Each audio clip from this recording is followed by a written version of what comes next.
7 macam perkara yang merusak akidah dan keimanan, merusak amal perbuatan yang sudah kita kerjakan, merusak sendi-sendi kehidupan sosial, pendek kata merusak segala hal di dalam kehidupan kita. Jauhilah olehmu 7 macam perkara yang merusak. Yang pertama, asyirku billah, menyekutukan Allah subhanahu wa ta'ala. Agama dimulai dari keyakinan, maka kehancuran agama selalu dimulai dari kehancuran keyakinan, iman atau akidah yang dimiliki oleh seseorang. Dan untuk menghancurkan nilai-nilai iman yang kita miliki ini, orang rasanya tidak akan menghantam kita dengan peluru kendali. Orang tidak akan mengirimkan nuklir ke sini. Orang tidak juga akan mengirimkan satuan militernya ke sini. Untuk menghancurkan nilai-nilai iman, dibanjiri kita dengan paham-paham yang merusak dan mendangkalkan akidah. Baik ia bernama materialisme, baik ia bernama sekularisme, baik ia bernama banjirnya maksiat dan munkarat, baik ia bernama banjirnya peradaban dan kebudayaan yang menghancurkan moral daripada anak-anak kita, sedikit demi sedikit melenturkan dan melunturkan nilai-nilai keimanan kita, untuk kemudian pada waktunya nilai iman itu akan bertukar dan berganti menjadi nilai syirik kepada Allah subhanahu wa ta'ala. Atau pada sisi lain, menjadikan yang selain Allah sebagai tujuan akhir daripada kehidupan kita. Sedangkan kita sama-sama maklum bahwa di dalam pandangan agama Islam, dosa yang tidak berampun, dosa yang terbesar, termasuk dalam kategori bapak moyangnya dosa, tidak lain adalah syirik, yakni menyekutukan Allah subhanahu wa ta'ala. Pola penghancuran iman ini memang berstrategi. Ditawarkan kita kepada paham materialisme, paham kebendaan, di mana otak menempati urutan sebagai ranking pertama, Tuhan jatuh pada urutan kedua. Lalu menyusul kepada paham sekularisme, Allah dipisahkan dari seluruh kegiatan hidup ini, untuk pada gilirannya menjadikan yang selain Allah sebagai tujuan akhir daripada seluruh kegiatan hidup kita. Oleh karenanya, kewajiban menjaga nilai-nilai iman ini merupakan kewajiban yang mulia tetapi berat. Tidak hanya untuk kita, tetapi juga bagaimana mewariskannya kepada anak-anak kita, generasi yang akan datang. Orang-orang tua bijaksana yang diceritakan di dalam Al-Quran, kalau sudah berpikir tentang anak-anaknya, pertanyaan yang paling mereka risaukan ialah, ma ta'buduna min ba'di. Anakku, kalau pada satu saat aku, ayahmu sudah tidak ada lagi di dunia ini, meninggalkan kamu semua, ma ta'buduna min ba'di, apa yang akan kamu sembah nak? Jikalau sekarang ayahmu masih mau ke masjid, masih mau melakukan rukuk dan sujud, masih beribadah menyembah Allah subhanahu wa ta'ala, kalau orang tuamu sudah tidak ada, ma ta'buduna min ba'di, masihkah engkau mau datang ke masjid? Masihkah engkau mau rukuk dan sujud? Masihkah engkau mau menyembah Allah subhanahu wa ta'ala? Pertanyaan ini yang dipikirkan oleh Nabi Yakub kepada putra-putranya. Pertanyaan ini yang diteruskan oleh Nabi Ibrahim kepada anak-anaknya. Pertanyaan ini yang diwariskan oleh generasi ulama'us salafus saleh kepada para generasi berikutnya. Bagaimana kita generasi sekarang? Kita orang-orang tua sekarang bukan berfikir ma ta'buduna min ba'di, malah yang kita fikirkan ma ta'kuluna min ba'di. Kalau bapak tidak ada nanti kamu makan apa nak? Perkara kamu nyembah apa urusan nomor 18. Yang penting kamu nanti hidup bisa makan, nak. Maka kita sibuk mewariskan harta kepada anak-anak kita. Kita sibuk mewariskan kebun dan tanah kepada anak-anak kita.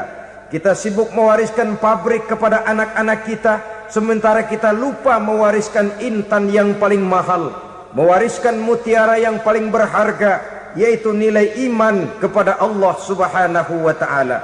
Alangkah baiknya apabila warisan harta, warisan tanah dan kebun, warisan rumah dan pabrik didasari lebih dahulu dengan mewariskan nilai iman kepada Allah Subhanahu wa ta'ala. Sebagai orang-orang tua, kita boleh bersedih kalau anak kita tidak mengerti komputer. Kita boleh bersedih kalau anak kita tidak mengerti matematika. Kita boleh bersedih kalau anak kita tidak mengerti bahasa Inggris. Tapi sewajarnya lebih bersedihlah kita orang tua jikalau mempunyai anak yang tidak kenal Allah sebagai Tuhannya, yang kemudian tidak mau rukuk dan sujud kepada Allah Tuhannya. Itulah kemalangan yang paling malang bila kita meninggalkan generasi yang tidak bertauhid kepada Allah Subhanahu wa ta'ala. Betapapun anak kita tidak ngerti komputer, saudara, paling-paling kerugiannya cuma kerugian dunia. Masuk dia ke alam barzakh, munkar nakir tidak akan sempat tanya kau belajar komputer apa tidak. Kumpul dia di padang mahsyar, malaikat juga tidak akan tanya matematikamu nilainya berapa. Yang ditanya kau kenal Allah, kau rukuk dan sujud kepadanya, kau pernah datang ke masjid. Oleh karena itu sekali lagi, menjaga nilai iman tidak hanya untuk kita, tetapi juga mewariskannya kepada anak-anak kita, generasi yang akan datang. Sungguh kemalangan yang paling besar apabila kita meninggalkan anak-anak kita. Mereka kita tinggalkan lemah ekonominya, itu tidak baik. Mereka kita tinggalkan lemah otaknya, itu pun akan membuat mereka tertinggal oleh yang lain. Tapi yang paling celaka, jikalau kita tinggalkan mereka dalam kondisi lemah imannya, rapuh akidahnya, tidak baik dan tidak betul keyakinan hidupnya. Oleh karena itu Nabi berpesan, jauhilah 7 perkara yang merusak. Yang pertama, syirik kepada Allah Subhanahu wa ta'ala.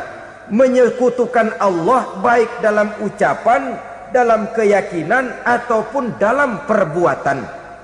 Ini perkara pertama yang termasuk 7 perusak besar di dalam kehidupan. Kalau sudah jatuh kita ke lembah syirik, bagaimanapun banyak kebaikan yang kita kerjakan, berjiwa sosial, bertangan pemurah, gemar menolong orang lain, kalau memang dasarnya syirik, maka seluruh kebaikan kita akan hancur, tidak akan ada nilainya dalam pandangan Allah Subhanahu wa ta'ala. Dalam pandangan manusia mungkin kita dicatat sebagai orang sosial, gemar menolong orang lain, tidak berpangku tangan melihat orang yang mendapat kesulitan.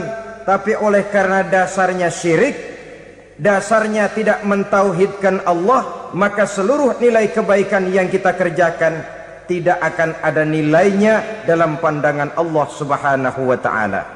Maka jagalah iman kita, jangan sampai dihinggapi penyakit syirik yang bagaimana kecilnya sekalipun. Sekali lagi, baik syirik dalam bentuk ucapan, syirik dalam bentuk keyakinan, sampai kepada syirik dalam bentuk perbuatan, kita berhindar kepada sifat-sifat yang sedemikian itu. Karena apa? Dalam satu ayat Quran Allah Subhanahu wa ta'ala menjelaskan, innallaha la yaghfiru ayyushraka bih wa yaghfiru ma duna dzalika liman yasha. Allah tidak akan memberi ampun kepada orang-orang yang menyekutukannya, tapi Allah masih mau memberikan ampun kepada dosa-dosa yang selain itu bagi orang-orang yang dikehendakinya. Dosa selain syirik, apabila kita bertaubat, Allah masih mau mengampuni. Tapi kalau sudah jatuh ke tempat syirik, itu sudah dosa yang tidak berampun. Taubatnya tidak lain melepas syirik, kembali kepada tauhid, berkeyakinan bahwa hanya ada Allah Subhanahu wa ta'ala, Tuhan satu-satunya, yang lam yalid walam yulad walam yakul lahu kufuwan ahad. tidak beranak, tidak pula diperanakkan, dan tidak satupun yang dapat menyerupai Tuhan Allah Subhanahu wa ta'ala.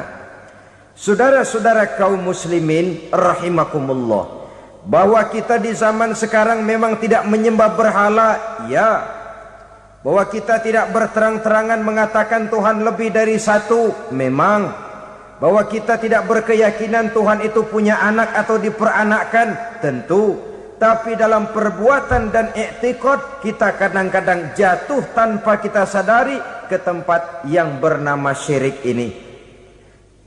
Oleh karenanya, di zaman di mana teknologi makin canggih, di mana kemajuan pembangunan makin menjangkau berbagai aspek kehidupan, diperlukan keseimbangan antara kemajuan fisik material dengan kemajuan mental spiritual. Apabila tidak ada keseimbangan, yang terwujud tentulah kepincangan, yang diawali dengan pincangnya cara kita berpikir, sehingga pada akhirnya akan mengarah kepada pincangnya cara kita berbuat dan bertindak di dalam kehidupan kita. Oleh karena itu Nabi berpesan, jauhilah sifat syirik, karena syirik merupakan dosa yang teramat besar. Ini sifat merusak yang pertama. Yang kedua kata Nabi, wasihra, jauhilah sihir. Sihir ini juga termasuk perkara yang merusak kehidupan. Kita semua sama-sama maklum bahwa sihir sebenarnya bukan persoalan baru. Sejak sebelum datang Islam, sihir itu sudah ada. Di zaman Yunani kuno, sihir ada. Di zaman Mesir kuno, di zaman Cina kuno, dan yang lain-lain yang serba kuno, sihir itu sudah ada.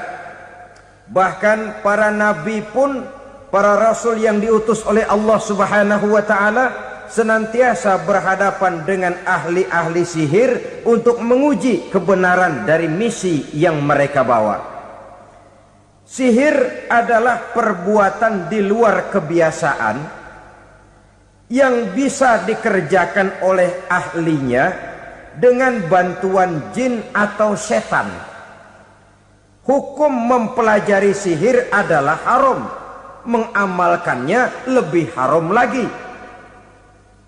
Sebab itu saudara-saudara, sihir merupakan perbuatan merusak yang harus kita jauhi. Ciri-ciri daripada perbuatan sihir, pertama, ia mengandung tipuan, bayangan khayal. Di zaman Nabi Musa misalnya, orang melihat tambang-tambang itu seperti ular. Nabi Musa melayangkan tongkatnya menjadi ular-ular besar yang memakan ular-ular kecil ciptaan tukang-tukang sihir Fir'aun tadi. Lalu sihir bisa terjadi dengan bantuan jin kafir atau setan. Kemudian ciri yang ketiga, sifatnya halus dan tersembunyi. Taruh kata ada seorang ahli sihir yang mempergunakan ayat-ayat Quran sebagai jompa-jampe, sebagai baca-bacaan, itu cuma sekedar kedok. Tujuannya tidak lain menjadikan agama sebagai ketok untuk membenarkan cara yang dimurkai oleh Allah Subhanahu wa ta'ala.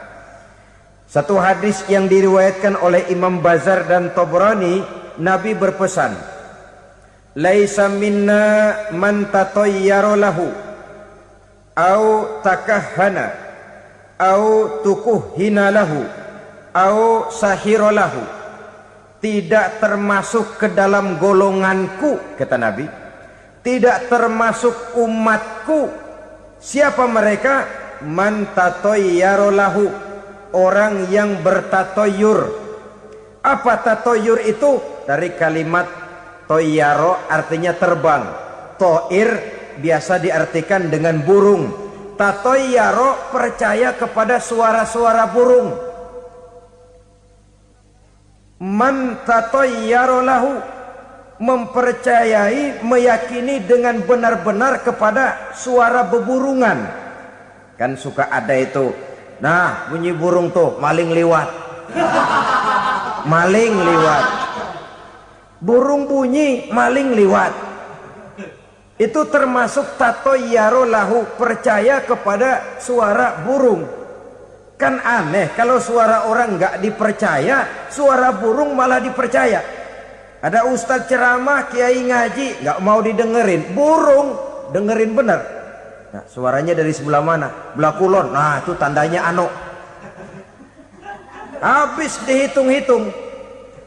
Itu termasuk tatoyaro lahu.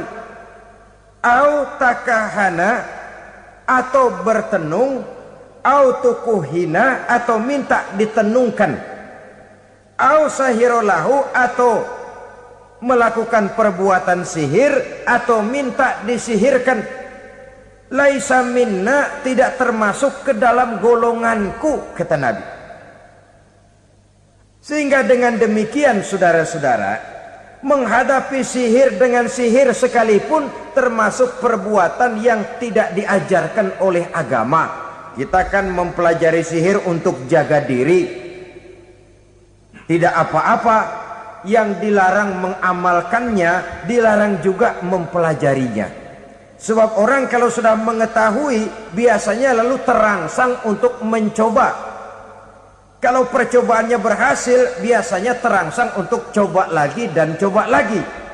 Pada akhirnya ketagihan, lalu beralih menjadi profesi, apalagi itu nanti bisa mendatangkan hasil uang. Saudara-saudara kaum muslimin rahimakumullah, kita manusia makhluk nyata. Kita hidup di alam nyata, terikat oleh sunnatullah, causality. Oleh karenanya, bagi kita keyakinan yang penuh, keikhlasan di dalam bertuhankan Allah, penyerahan diri sepenuhnya hanya kepadanya, itu sudah merupakan obat penangkal yang sangat ampuh agar kita tidak terkena penyakit-penyakit yang dibuat oleh setan dan para pembantunya. Sehingga beberapa ayat Quran mengajarkan, misalnya a'udzu bikalimatillahi tammati min syarri ma khalaq, atau bismillazi la yadurru ma'asmihi syai'un fil ardi wala fis sama, dengan menyebut nama Allah yang tidak bisa mendatangkan bahaya sedikit pun, dari baik yang datang dari langit maupun yang datang dari bumi. Jiwa yang kosong dari keyakinan yang penuh kepada Allah, jiwa yang penuh was-was dan ragu-ragu, itu yang mudah terserang oleh penyakit-penyakit yang dikerjakan oleh para tukang-tukang sihir, yaitu oleh setan dan seluruh para pembantunya.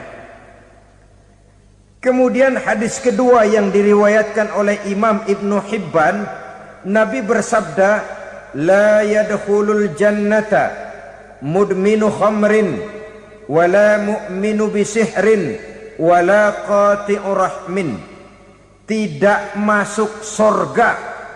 Ini Nabi yang bilang, tidak masuk sorga. Siapa itu? Pertama, mudminu khamrin, orang yang berkekalan dalam mabuk. Selalu mudminun itu sudah menjadi perbuatan rutinnya, tidak kapok-kapoknya, teler seumur hidup. Mudminu khamrin, tidak masuk surga orang yang selalu bermabuk-mabukan. Yang kedua, wala mu'minu bisihrin, orang mukmin tapi main sihir. Ini juga oleh Nabi diperingatkan, tidak akan masuk surga orang mukmin tapi suka main sihir.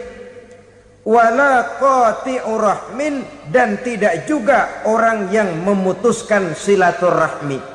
Tiga macam manusia yang diperingatkan Nabi tidak akan masuk surga: orang yang selalu mabuk, orang mukmin yang main sihir, dan orang yang memutuskan silaturahmi. Saudara-saudara kaum muslimin rahimakumullah. Lalu orang berkata, kenapa dilarang kita bersihir? Padahal Rasul sendiri kan punya mukjizat. Nah, kita memang harus membedakan antara mukjizat dengan sihir.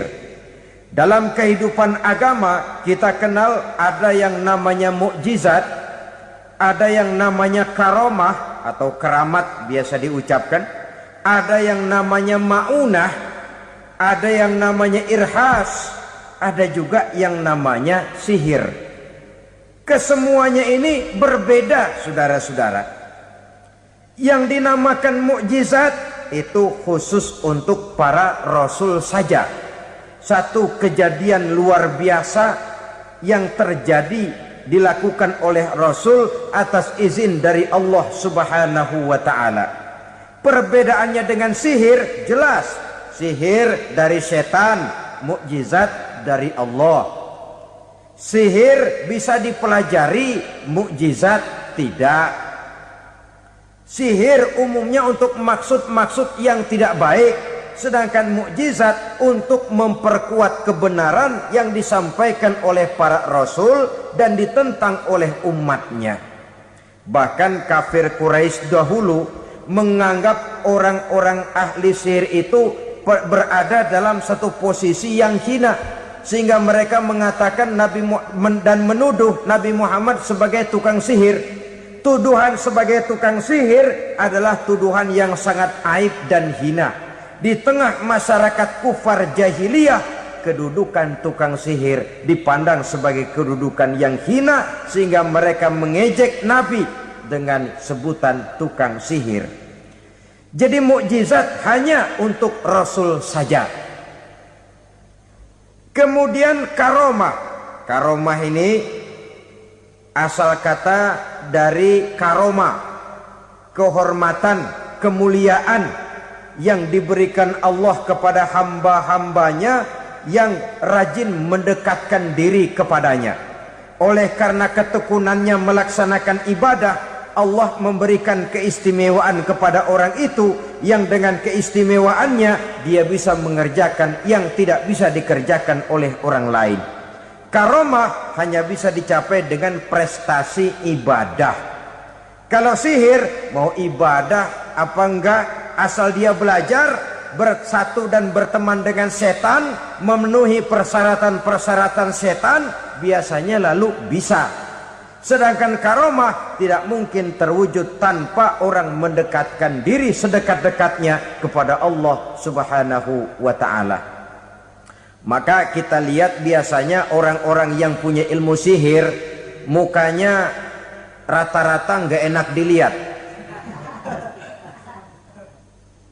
Kumuh, jauh dari air wudhu, jauh dari sujud kepada Allah, malah berteman dengan setan, menjadi pelayan-pelayannya setan. Saudara-saudara, adapun maunah, keistimewaan yang diberikan Allah kepada hamba-hambanya yang belum sampai kepada tingkat wali, tapi orang itu lebih banyak kebaikannya daripada kesalahannya. Umpamanya, saudara jalan bertiga di pinggir jalan, saudara ada pada posisi di tengah, lalu bertiga ini ketabrak mobil. Menurut perhitungan saudara mati lebih dahulu, tapi terjadi hal yang aneh, dua teman saudara mati, saudara malah cuma luka dan lecet sedikit saja. Apa itu? Kalau kita lebih banyak kebaikannya daripada kesalahannya, itu yang dinamakan maunah, pertolongan yang diberikan Allah kepada hamba-hambanya yang lebih banyak kebaikannya daripada kesalahannya. Sedangkan yang dinamakan irhas, kejadian luar biasa pada diri seseorang pada waktu dia masih kecil, yang menunjukkan tanda-tanda keistimewaannya. Itu umumnya pada para nabi pada usia kecilnya sudah ada irhas, tanda-tanda istimewa. Jelas baik mukjizat, karomah, maunah maupun irhas berbeda dengan sihir. Sihir ini jelas saja merupakan bantuan dan persekutuan antara manusia dengan setan. Padahal setan, kata Allah dalam Al-Quran, innahu lakum aduwwum mubin, sesungguhnya setan bagi kamu adalah musuh yang sangat jelas. Saudara-saudara kaum muslimin rahimakumullah, di zaman sekarang dalam menghadapi beban kehidupan yang makin pelik, menghadapi stres yang tidak kunjung selesai, menghadapi persoalan-persoalan yang teramat berat, orang sering mencari jalan keluar kepada hal-hal yang menurut pendapatnya bisa meringankan beban moralnya itu. Pergilah dia mencari sesuatu yang dapat meringankan bebannya. Dan tidak jarang yang jatuh ke pangkuan tukang-tukang tenung, ke pangkuan tukang-tukang sihir, yang mereka itu oleh Quran dijelaskan kadzabal munajjimun walau sodaku. Tukang-tukang tenung, tukang-tukang sihir, mereka itu bohong walaupun benar. Maksudnya bohong walaupun benar artinya kalau yang mereka kerjakan benar itu sih kebenaran. Benar dengan kebenaran itu lain. Kebenaran, kebetulan bisa, tapi tidak untuk selalu. Apalagi kalau itu sudah membahayakan kehidupan orang lain. Jadi oleh karena itu Nabi berpesan jauhilah daripada sihir. Kalau sudah jauhilah dari sihir artinya ya jauhilah daripada mempelajarinya, jauhilah daripada bergaul dengan orang-orang yang ahli di bidang itu, karena dari pergaulan segalanya bisa menular. Baiklah saudara, ini yang kedua. Yang ketiga pesan Nabi, wa qatlan nafsil lati harramallahu illa bil haq. Membunuh orang lain dengan cara yang tidak benar. Membunuh orang yang diharamkan oleh Allah Subhanahu wa taala untuk melakukannya kecuali dengan alasan yang benar. Kita tahu Islam adalah agama damai. Sesuai dengan namanya, ia tidak dikembangkan dengan pedang dan kekerasan. Ia dikembangkan dengan keteladanan dan tuntunan moral. Oleh karena Islam bukan agama kekerasan, Islam pun tidak mementingkan dan mengajarkan kekerasan kecuali dengan alasan yang benar dan bisa dipertanggungjawabkan. Membunuh dengan sengaja, menghilangkan nyawa orang lain tanpa alasan yang bisa dibenarkan adalah merupakan dosa besar dan satu di antara 7 perkara yang bisa mendatangkan kerusakan dalam kehidupan dan yang hendaknya harus kita jauhi. Saudara-saudara kaum muslimin rahimakumullah, beberapa waktu yang lalu di sebuah kota kecil yang indah bernama New Auckland. Saudara tahu New Auckland? Itu dari Gunung Kidul masih ngidul lagi. Pernah diadakan satu seminar yang membicarakan bagaimana menyelamatkan masyarakat manusia dari bahaya Perang Dunia Ketiga. Diperkirakan kalau terjadi Perang Dunia Ketiga, manusia tidak akan tersisa. Sebab apa? Pada waktu itu cadangan nuklir yang dimiliki oleh bersama Amerika dan Rusia konon sudah sanggup memusnahkan 6 miliar manusia pada saat jumlah manusia baru 5 miliar. Jadi kelebihan nuklir dunia ini. Kalau terjadi Perang Dunia Ketiga, sulit manusia untuk tersisa. Maka dibahaslah di dalam seminar itu, wah, supaya tidak terjadi Perang Dunia Ketiga, maka perlombaan membuat senjata-senjata canggih, alat-alat pembunuh modern harus segera dibatasi. Dibahas, tidak mungkin kita membatasi perlombaan membuat senjata. Kenapa? Makin maju ilmu dan teknologi, makin canggih senjata yang ditemukan. Atom sudah meningkat menjadi nuklir, nuklir sudah meningkat menjadi neutron, dan kita tahu bom yang bernama neutron ini bom yang cukup membunuh tanpa perlu merusak. Artinya kalau dia diledakkan di kota kita ini, bangunan utuh, jembatan tidak ambruk, rumah-rumah tetap berdiri, tapi semua yang bernama hidup mati. Itu katanya lebih sopan dari bom atom. Sebab kalau si atom ini sudah membunuh, merusak pula.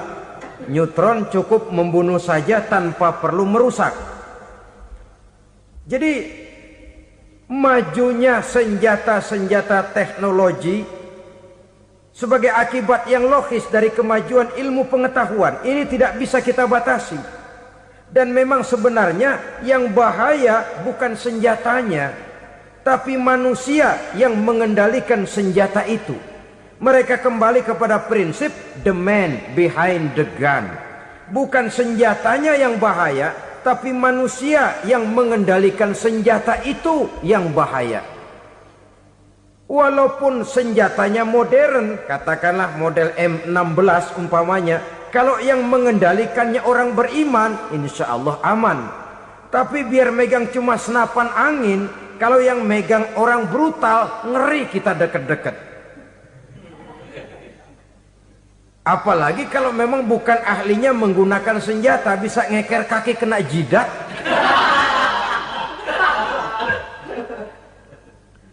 Mereka kembali kepada prinsip lama yang tetap baru.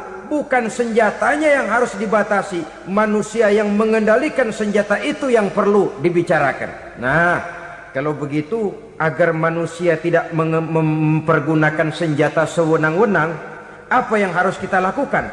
Ya, manusianya harus bermoral. Ya, tapi moral yang mana? Di dunia ini banyak ajaran tentang moral. Itu pun mudah saja. Di sini kan kita undang saja ahli dari berbagai agama untuk membicarakan konsep perdamaian menurut agamanya masing-masing. Baik, setuju itu, setuju. Maka tampillah para ahli agama, mereka kembali kepada prinsip moral daripada konsep yang terkandung di dalam ajaran agama untuk menegakkan perdamaian. Mula-mula naiklah ahli dari agama Hindu, dibacakan konsep perdamaian menurut ajaran agama Hindu, bahwa untuk damai manusia harus meninggalkan nafsu keduniaannya, menempuh samsara dan sebagainya untuk mencapai nirwana, menjauhi kemegahan dan kemewahan dunia. Ini lalu dibahas, rasanya juga tidak mungkin ini. Kemudian dari agama Nasrani, bahwa untuk damai manusia harus menciptakan sifat kasih sayang. Kalau ditampar pipi kiri, berikan pipi yang kanan. Kalau diberikan selendang, berikan baju. Nanti orang kasihan, lalu dia tidak akan nampar lagi. Ketika ini dibahas, ternyata rasanya pun tidak mungkin bisa diterima. Karena apa? Di zaman sekarang orang ditampar pipi kiri, dikasih pipi kanan. Bukan kasihan, gemes. Damai belum tentu, bonyok udah jelas. Lalu ketika dibacakan konsep perdamaian menurut Quran, di mana disampaikan ayat wa jazaa'u sayyi'atin sayyi'atun misluha faman afa wa aslaha fa ajruhu 'ala Allah. Balasan terhadap satu kejahatan adalah kejahatan yang seimbang, tetapi barang siapa yang memberi maaf dan mencari jalan damai, itulah yang terbaik dan akan mendapat pahala dari Allah Subhanahu wa ta'ala. Kamu tidak salah ditampar pipi kirimu, tampar lagi pipi kirinya sekeras dia menampar pipi kirimu. Nanti orang tidak mau menampar kita karena dia tahu kalau dia tampar kita, dia akan menderita tamparan sekeras dia menampar kita. Akan terjadilah prinsip saling hormat menghormati, tidak saling ganggu, tidak saling usil, tidak saling jahil. Atas dasar ini perdamaian bisa ditegakkan. Mereka bisa menerima konsep ini, tapi kemudian seminar ditutup tanpa satu keputusan resmi. Kenapa? Terus terang mereka kagum dengan konsep Islam, tapi sentimen lama terhadap nilai-nilai Islam telah menutup mata mereka untuk menerima kebenaran dari ajaran Al-Quranul Karim. Saudara-saudara kaum muslimin rahimakumullah, kembali kita kepada persoalan pokok. Roh adalah dari Allah. Dia akan kembali kepada Allah, milik mutlak dari Allah. Tidak pantas kita merampasnya dari orang lain. Tidak wajar kita menghilangkannya tanpa alasan yang dibenarkan oleh agama. Di zaman sekarang akibat persaingan hidup yang makin tajam, lapangan kerja yang makin sulit, tensi ekonomi yang makin tinggi, atau karena nilai moral yang makin rendah, atau juga karena rapuhnya pegangan orang kepada agama, nyawa rasanya sudah sedemikian murahnya. Berbagai kasus membuat berdiri bulu roma kita. Ada mayit, ada manusia dipotong 6, dicincang macam kambing. Ada yang dipotong 5, ada yang dipotong 13, dikardusin, dibuang ke tempat sampah. Inna lillahi wa inna ilaihi raji'un. Gejala apa ini? Kanibalisme. Manusia sudah demikian sadisnya, manusia sudah sedemikian buasnya, sehingga sesama manusia diperlakukan seperti hewan. Padahal hewan sendiri belum pernah macan makan macan, bagaimanapun buasnya macan. Belum pernah serigala memakan serigala, bagaimanapun brutalnya serigala. Tetapi manusia makan manusia di zaman sekarang kadang jadi kenyataan dalam kehidupan kita. Kadang persoalannya remeh saja. Soal uang 200 perak, pisau bicara, nyawa melayang. Soal rokok sebatang, celurit bicara, nyawa melayang. Soal-soal yang sama sekali tidak prinsip, begitu mudah kita menghilangkan nyawa orang lain. Padahal Nabi pernah memperingatkan, apabila dua orang muslim sudah berkelahi dan berbunuh-bunuhan, al-qatil wal maktul finnar, yang membunuh dan yang terbunuh dua-duanya neraka. Sahabat heran, ya Rasul, kalau yang terbunuh, kalau yang membunuh masuk neraka itu sih wajar, tapi yang terbunuh kenapa neraka juga? Beliau menjawab, dua-duanya sudah punya niat untuk saling membunuh. Niatnya itu yang diponten. Yang terbunuh cuman lagi apes aja, keduluan dia.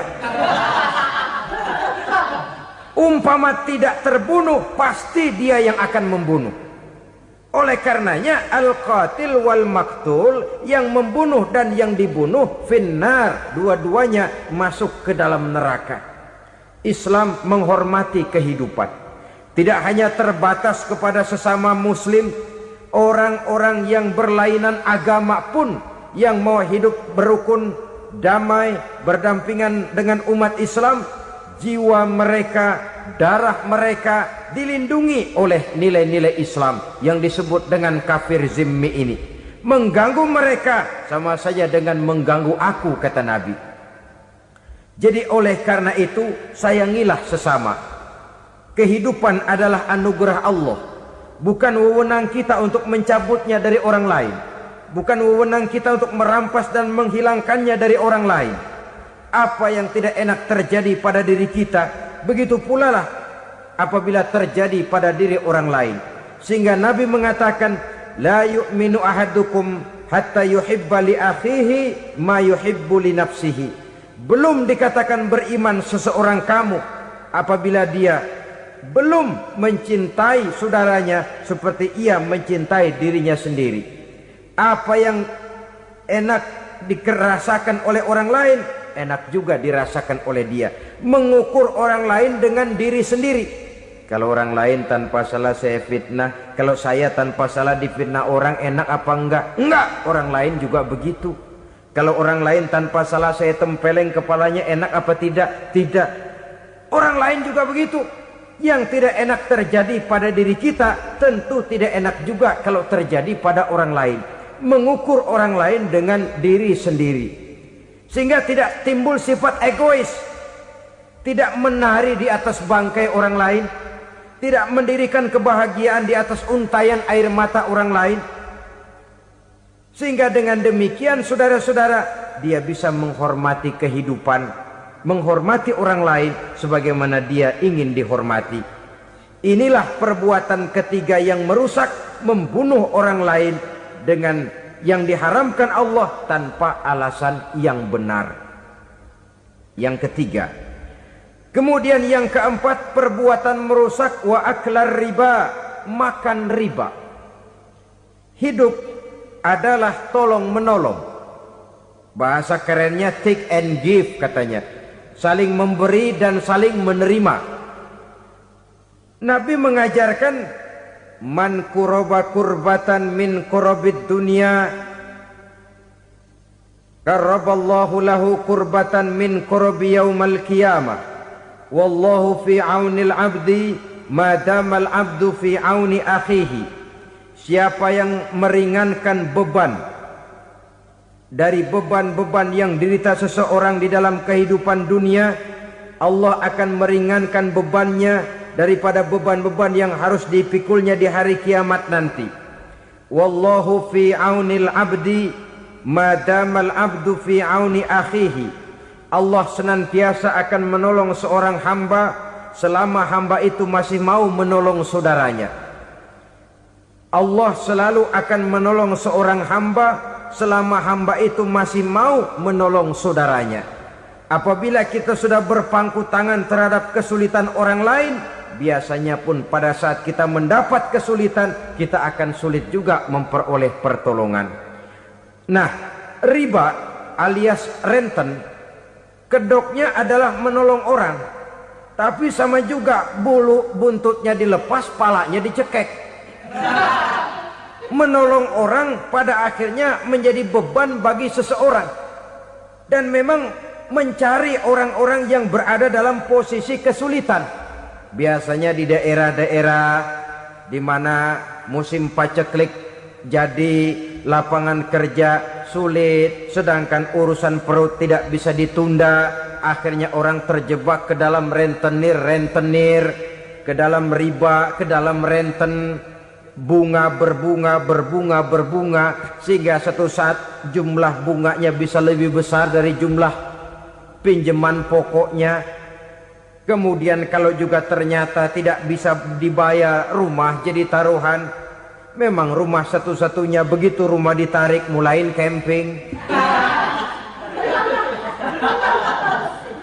Bukankah pada akhirnya akan mewariskan kesengsaraan?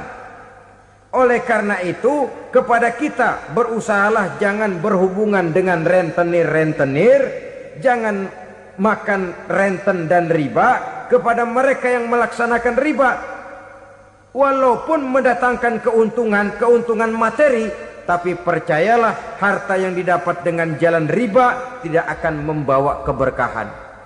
Manakala tidak membawa keberkahan, dia tidak akan mendatangkan ketenangan di dalam kehidupan kita.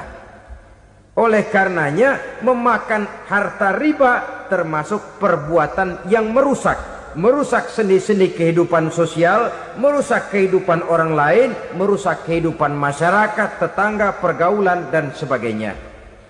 Yang kelima, wa akla malil yatim, memakan harta anak yatim dengan cara yang zalim. Nih, memang lezat. Anak yatim itu nggak tahu urusan apa-apa. Kita diamanahkan untuk mengurusinya. Kadang-kadang dibentuklah panitia penyantunan yatim piatu. Yatimnya mah tetap kelaparan, panitianya yang pada gendut.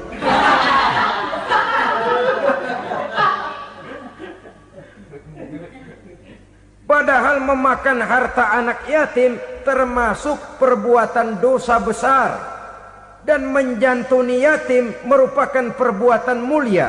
Nabi mengatakan, ana wa kafilul yatim kahataini yaumal qiyamah. Aku dan orang-orang yang menyantuni anak yatim seperti dua jari ini pada hari kiamat nanti. Dekat sekali. Jikalau ingin di hari akhir nanti dekat dengan Rasul, bersahabatlah dengan anak-anak yatim. Jadilah pengurus anak-anak yatim. Bangunlah panti-panti asuhan yatim. Pada saat bapak ibunya meninggal, kitalah yang menjadi orang tuanya. Bahkan sedemikian besar perhatian Islam terhadap anak-anak yatim ini, sehingga Quran memberikan peringatan, ara'aital ladzi yukadzibu bid-din fadzalikal ladzi yad'ul yatim wa la yahuddu ala ta'amil miskin. Tahukah kamu siapa orang yang mendustakan agama, beragama tapi dianggap dusta, salatnya dusta, puasanya dusta karena agamanya sudah berdusta. Siapa mereka? Fazalikal ladzi yad'ul yatim, orang yang menyia-nyiakan anak yatim, wala yahuddu ala ta'amil miskin, dan tidak pernah memberi makan kepada orang-orang yang menderita kemiskinan, menyia-nyiakan, meninggalkan anak yatim, termasuk perbuatan yang divonis kita sebagai orang yang mendustakan agama. Saudara-saudara kaum muslimin rahimakumullah, maka sangat dicela mengeksploitir anak-anak yatim, menjadikan mereka sebagai kedok untuk mencari kekayaan pribadi. Tetapi jikalau ikhlas, ganjarannya sangat besar, nilai pahalanya sangat besar. Menyantuni yatim tidak hanya setahun sekali. Kalau Muharram pakai istilah lebaran yatim, dibentuklah panitia, diberilah beras, uang 4-5 ribu rupiah, alhamdulillah. Tapi jangan lupa, si yatim tidak hidup cuma satu hari. Dia tidak hidup cuma di bulan Muharram saja, dia hidup 12 bulan dalam setahun. Sebagaimana anak-anak yang lain, dia juga berhak punya masa depan. Dia juga berhak menikmati bangku sekolah. Dia berhak mengenyam arti dan makna pendidikan. Dia berhak membekali diri dengan ilmu dan pengetahuan, seperti halnya anak-anak yang lain. Maka kita yang diberikan keluasan oleh Allah, ingatlah itu, bersahabatlah dengan anak-anak yatim, santuni mereka. Perkara setahun sekali di bulan Muharram, alhamdulillah, itu bagus, bin Thayyib alias baik. Tapi tentu dan tentu sekali lagi, si yatim tidak hanya hidup di bulan Muharram. Dia hidup 12 bulan dalam setahun, 24 jam di dalam sehari. Oleh karenanya, menyia-nyiakan mereka pada saat posisi kita memang mampu akan memojokkan kita dalam satu posisi di mana kita dianggap sebagai orang yang mendustakan agama, memakan harta anak yatim dengan cara yang zolim. Bapaknya udah meninggal, kebunnya lebar, anaknya dikelecehin. Nah, dah kamu gak usah pusing, nanti saya yang ngurus. Akhirnya bukan ngurus, nguras. Si yatim mungkin tidak tahu bahwa dia disia-siakan, haknya diambil, miliknya dizolimi. Tapi Allah yang akan membalasnya dengan seadil-adilnya. Maka makan harta anak yatim biasanya balasannya tokcer bin paten. Nggak banyak selang tempo itu, nggak percaya cobain dah. Nyobain aja kan nggak bayar, umpama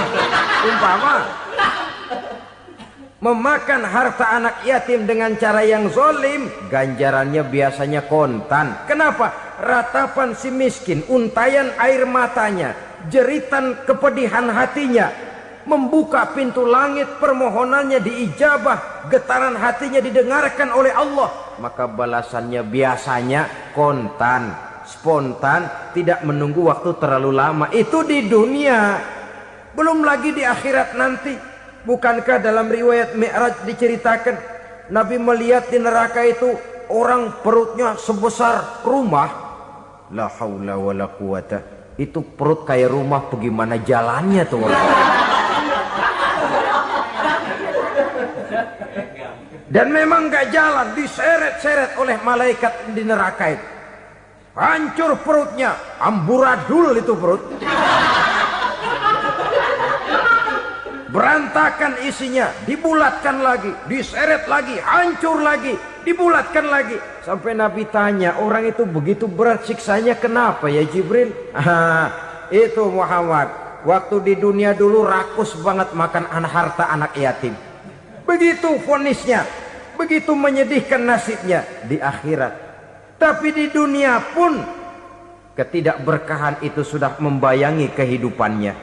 Oleh karena itu, kepada saudara-saudara yang mendapat titipan anak yatim, berbahagialah, karena semulia-mulia rumah adalah rumah yang di dalamnya ada anak yatim yang disantuni. Sehina-hina rumah adalah rumah di mana di dalamnya ada anak yatim yang disia-siakan. Begitu kata Nabi kita. Rumah yang paling mulia dalam pandangan Allah, rumah yang di dalamnya ada anak yatim yang disantuni. Rumah yang paling hina dalam pandangan Allah, rumah yang di dalamnya ada anak yatim yang nasibnya disia-siakan. Berbahagialah saudara apabila menjadi penyantun anak-anak yatim, pelindung mereka, sehingga mereka mempunyai masa depan sebagaimana anak-anak lainnya. Rasulullah sendiri sedemikian peka terhadap keadaan anak-anak yatim karena beliau sendiri memang mengalami umur 6 bulan dalam kandungan ibu, beliau sudah ditinggalkan oleh ayahnya. Pada saat berusia 6 tahun ibu sudah meninggal. Yatim piatu dalam usia di mana beliau sedang perlu belas kasih seorang ibu dan pengertian seorang bapa. Kepekaan itu lalu timbul, bahkan kemudian sampai kepada beliau berkata, aku dan orang yang menyantuni anak yatim seperti jari tengah dan jari telunjuk di hari akhirat nanti. Sedemikian dekatnya. Baiklah ya, jadi yang kelima, memakan harta anak yatim. Jauhi karena ini perbuatan yang merusak. Yang keenam, watawalli yaumaz zahfi, melarikan diri pada hari pertempuran. Apa ini? Khianat. Tidak konsekuen dengan konsep perjuangan. Pada mulanya keras benar teriak, berantas korupsi, ganyang korupsi. Cuma karena belum dapat giliran. Begitu dia naik dapat kesempatan, korupsinya lebih edan dari yang diteriakinya. Ini termasuk tawalli yaumaz zahfi, berpaling pada hari peperangan. Di saat menghadapi musuh, kalau belum kelihatan musuh, teriaknya nyaring bener.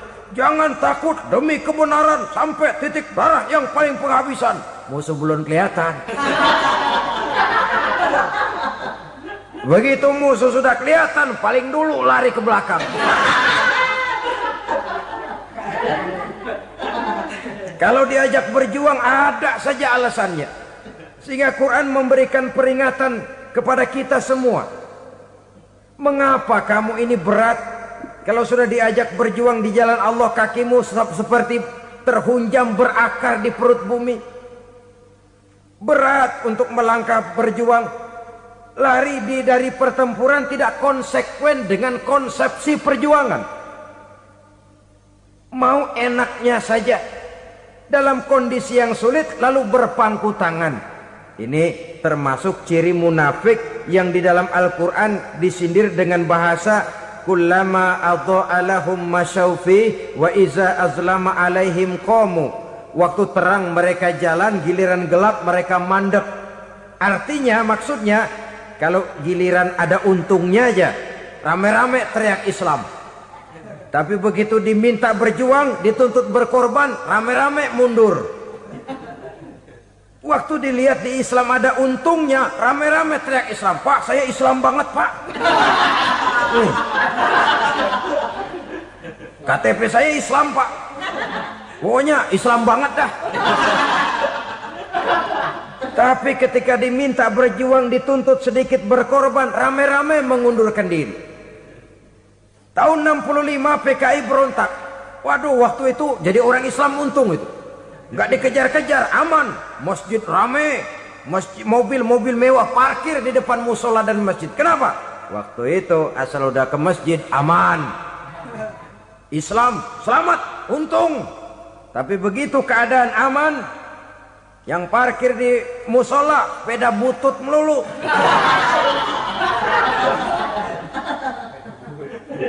Waktu terang mereka jalan, waktu gelap mereka berhenti. Dikala di Islam ada untungnya, baru wah Islam bagus, Islam hebat. Tapi waktu dilihat ada kerugian, jangan bawa-bawa Islam dah. Jangan bicara soal Islam, ini kan bukan soal agama. Bukan soal agama. La haula wa la quwata illa billah. Beragama kita ambil talfik fid din, mengambil yang enteng-enteng saja dalam urusan beragama ini.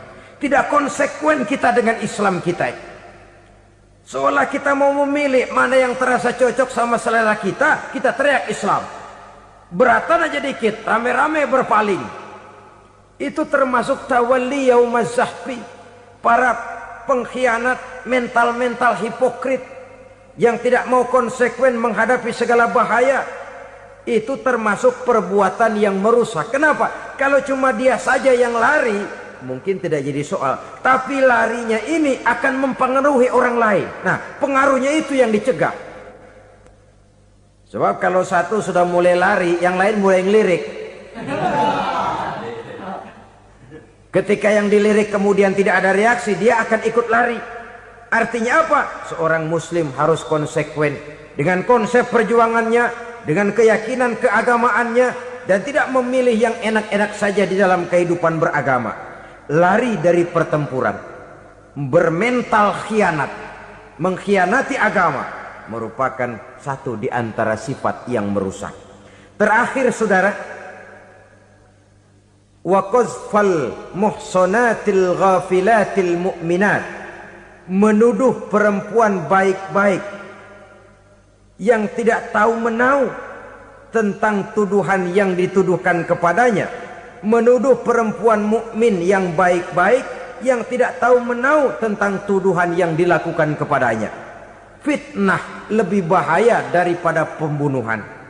Orang yang tidak salah bisa hancur namanya, orang yang berniat baik bisa ambruk perjuangannya oleh karena fitnah. Sehingga dikatakan al-fitnatu asyaddu minal qatli. Fitnah lebih bahaya daripada pembunuhan. Maka memfitnah ini termasuk satu dosa di antara 7 hal merusak yang harus kita jauhi semampu kita, semampu-mampunya. Mengupayakan sebisa-bisanya jangan sampai terjebak ke dalam hal yang demikian.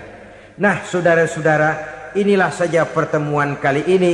Mudah-mudahan ada manfaatnya. Semoga Allah memberikan kekuatan zahir dan batin kepada kita untuk bisa menjauhi 7 perkara yang merusak ini. Selalu berusaha menyimpan sesuatu yang bisa membawa manfaat, baik untuk dirinya, untuk anak cucunya, maupun untuk keluarganya, untuk masa kini dan masa depannya. Kadang simpanan itu berbentuk uang, kadang berupa tanah, lain saat berbentuk pabrik, dan lain sebagainya. Sementara masa depan yang paling pasti adalah akhirat.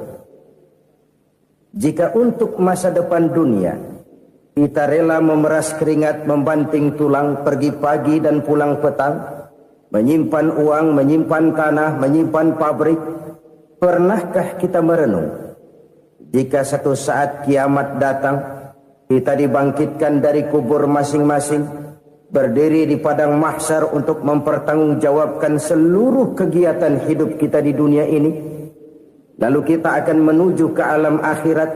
Sudahkah kita mempunyai simpanan untuk akhirat kita? Pada pertemuan kali ini saya ingin menyampaikan sebuah hadis di mana Rasulullah sallallahu alaihi wasallam bersabda, arba'un min kanzil jannah. Simpanan sorga ada 4 macam. Yang pertama, ikhfa'us sadaqah, menyembunyikan sedekah. Saudara-saudara kaum muslimin, sebagaimana yang kita maklum bahwa Allah Subhanahu wa taala melebihkan sebagian rezeki dari kita terhadap yang lain. Ada yang kaya, ada yang setengah kaya, ada yang miskin, ada yang setengah miskin, dan selanjutnya. Ada yang gajinya kecil tapi penghasilannya gede. Ada yang penghasilannya gede tapi nggak punya gaji. Ada juga yang memang gajinya gede dan penghasilannya gede. Kelebihan rezeki merupakan sunnatullah dan tidak harus membuat kita merasa lebih dari yang lain. Bahkan sebaliknya, kelebihan itu harus membuat kita ringan tangan untuk menolong mereka yang memang memerlukan pertolongan. Kalau saudara diberikan ilmu, maka pertanyaan akhirat cuma satu: ilmumu kau amalkan untuk apa? Kalau saudara diberikan umur yang panjang, pengadilan akhirat juga bertanya satu: umurmu kau habiskan di mana? Tapi kalau saudara diberikan harta, pengadilan akhirat akan bertanya 2: hartamu kau dapat dari mana, kau belanjakan kemana. Dari mananya ditanya, dan kemananya juga ditanya. Oleh karena kita akan dimintakan pertanggungan jawab, maka amanah yang bernama harta ini harus kita gunakan dengan sebaik-baiknya. Ada penggunaan yang merupakan kewajiban, itu zakat namanya. Ada penggunaan yang sewaktu-waktu, itu infak namanya. Ada yang lebih sewaktu-waktu lagi, dan itu sedekah namanya. Zakat dia terikat oleh haul dan nisab, oleh putaran batas waktu dan ukuran dari harta itu sendiri. Sedangkan infak terikat oleh situasi dan kondisi perekonomian seseorang. Sedangkan sedekah tidak terikat dengan apapun. Dalam kondisi seperti apapun kita bisa melakukan sedekah dengan yang terkecil sekalipun. Sampai-sampai Rasulullah sallallahu alaihi wasallam mengajarkan, la tahqiranna minal ma'rufi syai'an walau an talqa akhaka biwajhin talik. Atau ada hadis, tabassumuka fi wajhi akhika laka sedekah. Senyumanmu kepada temanmu adalah sedekah. Jadi untuk melakukan sedekah tidak harus dalam berbentuk uang.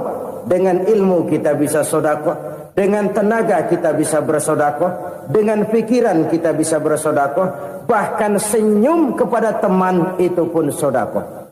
Jadi kalau sedekah dengan uang memang belum punya uang, nyengir aja banyakin. Itu asal pada tempatnya, jangan lalu ketemu tiang listrik cengengesan. Tentu tidak pada tempatnya dan tidak wajar. Nah, sedekah yang paling dicintai Allah adalah sedekah yang disembunyikan. Artinya jauh dari sifat riya. Kan kadang-kadang ada orang sedekah itu disebutkan namanya. Apa tidak bagus? Kalau memang niatnya ikhlas, ya bagus-bagus saja. Untuk memberikan sugesti kepada yang lain. Di Fulan bin Fulan nyumbang sekian, diumumkan. Boleh kalau niatnya untuk memberikan rangsangan kepada yang lain supaya dia menyumbang lebih besar dari orang tadi. Tapi kalau itu mendatangkan riya, maka sedekah yang paling dicintai Allah adalah sedekah yang disembunyikan. Tangan kiri saja tidak tahu apa yang diberikan oleh tangan kanan. Sedekah yang dilakukan dengan ikhlas akan merupakan perbendaharaan surga. Tersembunyi dari pandangan orang lain, tidak seorang pun tahu. Karena memang sikap yang baik adalah melupakan kebaikan dan mengingat kesalahan. Itu salah satu ciri orang bahagia. Orang yang selalu mengingat kesalahannya dan berusaha melupakan segala kebaikannya. Kalau dia akan berada kebaikan, dia tidak bisa ikut, dia merasa rugi karena dia merasa belum pernah berbuat baik. Tapi kalau akan melakukan kesalahan baru, dia ingat kesalahan yang sudah-sudah, sehingga terhalang baginya untuk melakukan satu kesalahan baru. Demikianlah saudara-saudara, bahwa Allah melebihkan rizki sebagian kita dari yang lain, agar terjadi tolong-menolong dalam kehidupan ini. Jadi kesenjangan yang nature, kesenjangan yang alami, itu sunnatullah. Ada yang kaya, ada yang miskin, ada yang kelas menengah. Nah, kenapa lalu sekarang kita berusaha mengentaskan kemiskinan? Oleh karena adanya kesenjangan struktural. Kalau yang kaya bisa semakin kaya, kenapa yang miskin tidak bisa naik jadi ikut sedikit kaya? Sebab pada dasarnya Islam adalah agama yang sejak turunnya sudah berupaya memerangi kemiskinan. Bahkan dikatakan kemiskinan itu mendekatkan kepada kekufuran. Orang kalau miskin udah dekat banget sama kafir. Gampang menjadi kafir. Berapa banyak saudara-saudara kita yang oleh karena soal perut, oleh karena soal materi, terpaksa meninggalkan dan menanggalkan akidahnya. Menjual petunjuk yang diberikan Allah dengan kesenangan dunia yang cuma sebentar ini. Na'udzubillah, thumma na'udzubillah. Jadi makin kita sembunyikan satu sedekah, semakin banyak perbendaharaan kita di surga. Sedekah yang paling dicintai Allah adalah sedekah yang disembunyikan. Malahan ada seorang sufi, dia punya kebiasaan kalau pergi sholat Jumat dia bawa uang, itu uang dia taruh di bawah tikar masjid. Dia niat sedekah kepada siapa saja yang nemuin itu duit. Maksudnya apa? Supaya yang nemuin nggak tahu siapa yang punya duit. Demikian dia saking ingin menyembunyikan sedekahnya. Karena sifat riya itu bisa memakan amal kita sendiri. Riya itu termasuk menyebut-nyebut kebaikan kita. Orang yang suka nepuk dada, sedikit-sedikit ngitungnya kalau nggak gua. Oh, kalau nggak gua tuh yang belah situ, kalau nggak gua. Iya, kalau nggak lu kenapa emang? Orang yang suka menepuk jasa. Biasanya memang begitu, saudara-saudara. Kalau perang lagi berkecamuk, orang nggak sempat ngaku jadi pahlawan. Tapi begitu perang selesai, yang kagak kenal bedil ngaku pahlawan, Mas. Itu sesuatu yang biasa. Oleh karenanya, orang-orang yang ikhlas dalam bersedekah, disembunyikannya sedekah itu, Allah cinta betul. Malahan ada hadis memberikan jaminan, inna shadaqatal mar'il muslimi tazidu fil umri wa tadfa'u mitatas su'i. Sesungguhnya sedekahnya seorang mukmin tazidu fil umri, bisa menambah umur panjang. Wa tadfa'u mitatas su'i, dan menyelamatkan manusia dari mati secara su'ul khatimah. Jadi siapa yang kepengen panjang umur, banyaklah sedekah. Yang bosan hidup, pelit terus. Sedekah menambah panjang umur dan menyelamatkan manusia dari mati secara su'ul khatimah. Pak, katanya umur itu nggak bisa ditambah, nggak bisa dikurangin.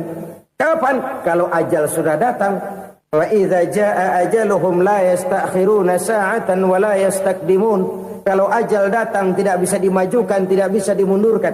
Itu kalau ajal sudah datang. Tidak bisa lagi umur ditambah dikurangi, sudah datang. Tapi kalau belum datang, itu kan haknya Allah. Mau ditambah, mau dikurangi, hak prerogatif Allah. Sebagai pencipta manusia, Allah maha kuasa dan maha mampu. Sedekah ini menambah panjang umur dan menyelamatkan manusia dari mati secara su'ul khatimah. Orang mati kan sama ya, kondisinya mati, nggak nafas. Tapi hakikat mati kan lain-lain. Ada yang mati itu husnul khatimah, baik akhirnya. Misalnya lagi ngaji mati, lagi sholat mati, lagi sedekah mati. Ini yang dinamakan dengan husnul khatimah, baik di akhirnya. Sebaliknya ada yang su'ul khatimah, jelek di akhirnya. Ini yang jadi catatan akhir. Lagi nyekek botol, mampus. Lagi banting kartu, modar. Su'ul khatimah, jelek pada akhirnya. Sedekah menyelamatkan manusia dari mati secara su'ul khatimah. Dan kita semua kepengen mendapat husnul khatimah, jauh dari su'ul khatimah. Oleh sebab itu yang bisa menyelamatkan kita dari penyakit itu antara lain adalah sedekah yang disembunyikan. Yang